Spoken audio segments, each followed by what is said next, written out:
اچھا لیکن ہم فلم دیکھ چکے تھے اچھا اور ہمیں سمجھ نہیں آئی تھی کہ ہمیں منع کیوں کیا گیا ہے. اچھا بعد میں ہمیں اپنی بہن سے معلوم ہوا کہ اس میں مدھو بالا محبت کے سلسلے میں تقریر کرتی ہے. او اچھا. ہماری بلا جانے کی محبت ہوتی کیا ہے, ہمیں تو سب سے ہی محبت تھی. جی. تو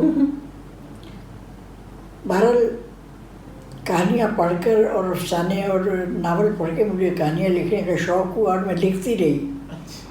لیکن آپ کے گھر میں کوئی ادیب تھا؟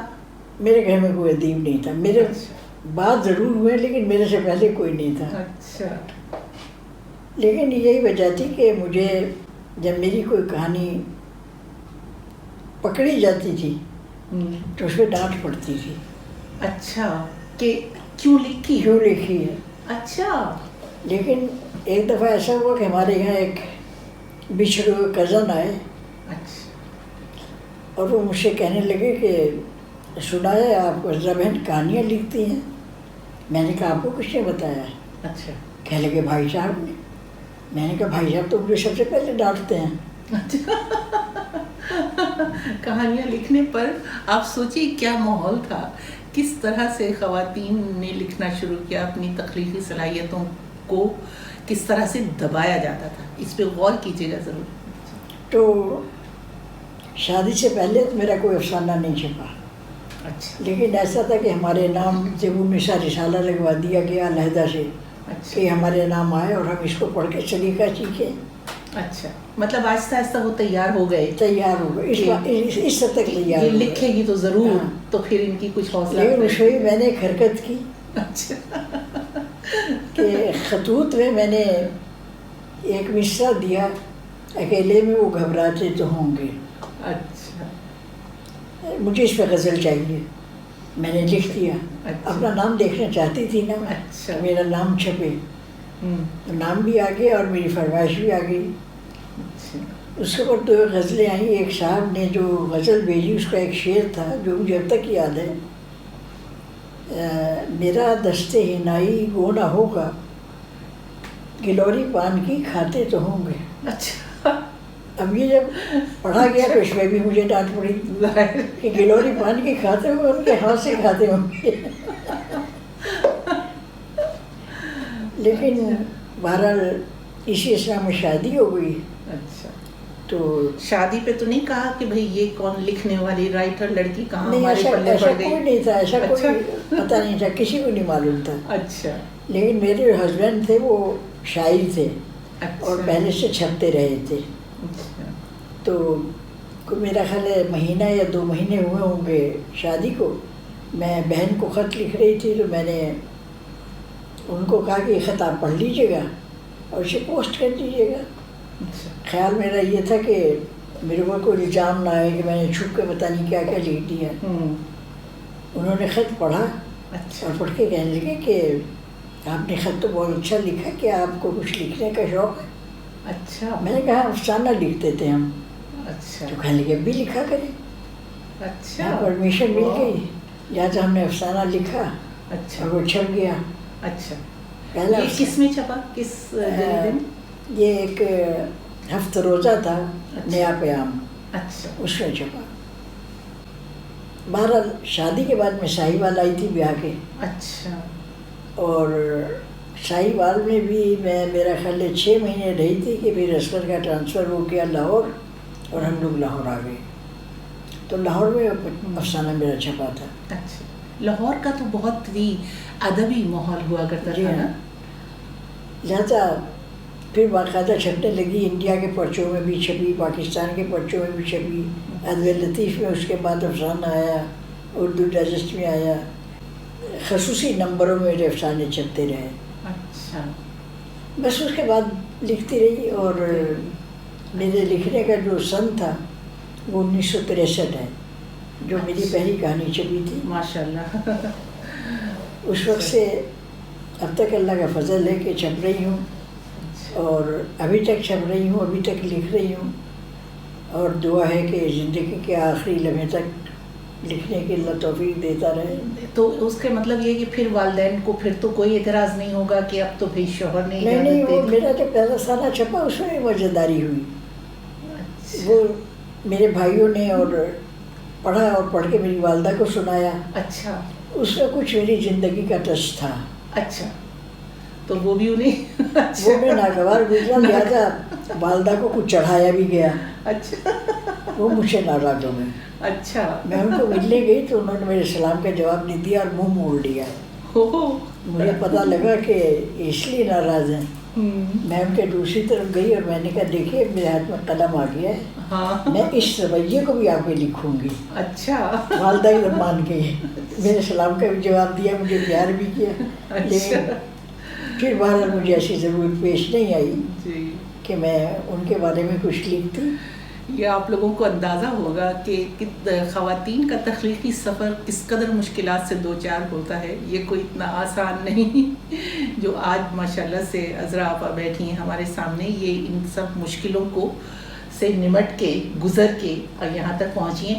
میں آپ سے پوچھنا چاہ رہی تھی کہ کیا کسی تخلیق کار عذرا اصغر کے پیچھے بھی کوئی مضبوط مرد ہے؟ وہ آپ نے خود ہی بتا دیا کہ آپ کے شوہر نے آپ کی حوصلہ افزائی کی جی کہ لکھو, تو پھر تو آپ کو کوئی مشکل نہیں ہوئی ہوگی نا؟ جی ظاہر, پھر کوئی مجھے مشکل پیش نہیں آئی, بلکہ میں لاہور میں ہوتے ہوئے ماہنامہ تخلیق سے وابستہ ہو گئی.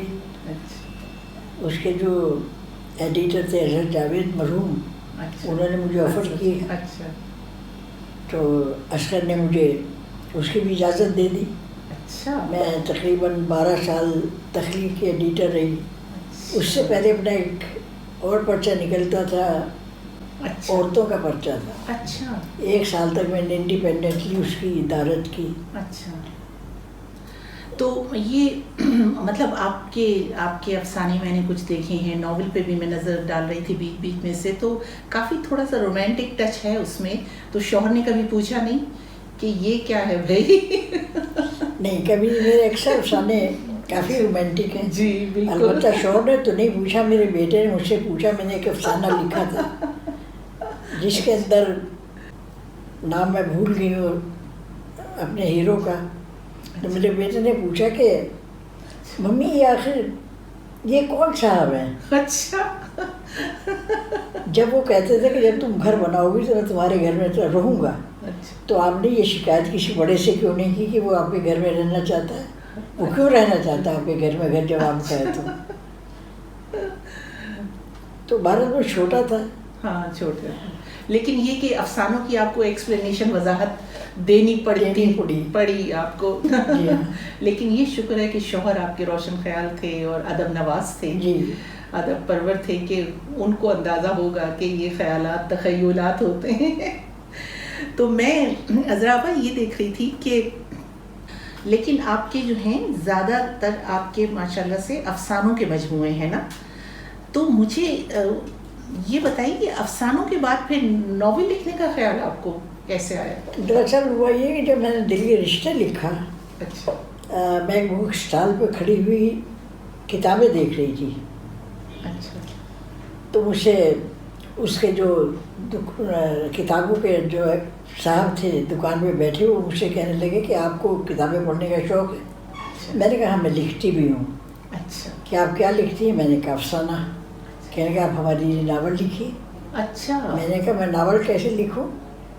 کہنے لگی اس میں کون سی مشکل بات ہے, جو آپ افسانوں میں لکھتے وہ ناول میں لکھیے. اچھا, میں نے ان سے وعدہ کر لیا کہ اچھا میں لکھوں گی. میں نے دل کے رشتے لکھا اور اس کی انہوں نے مجھے رائلٹی دی. اس زمانے میں یہ میرا خیال ہے 1970 کی بات ہے. اچھا, اب تک میرا کوئی مجموعہ نہیں چھپا تھا اس وقت تک.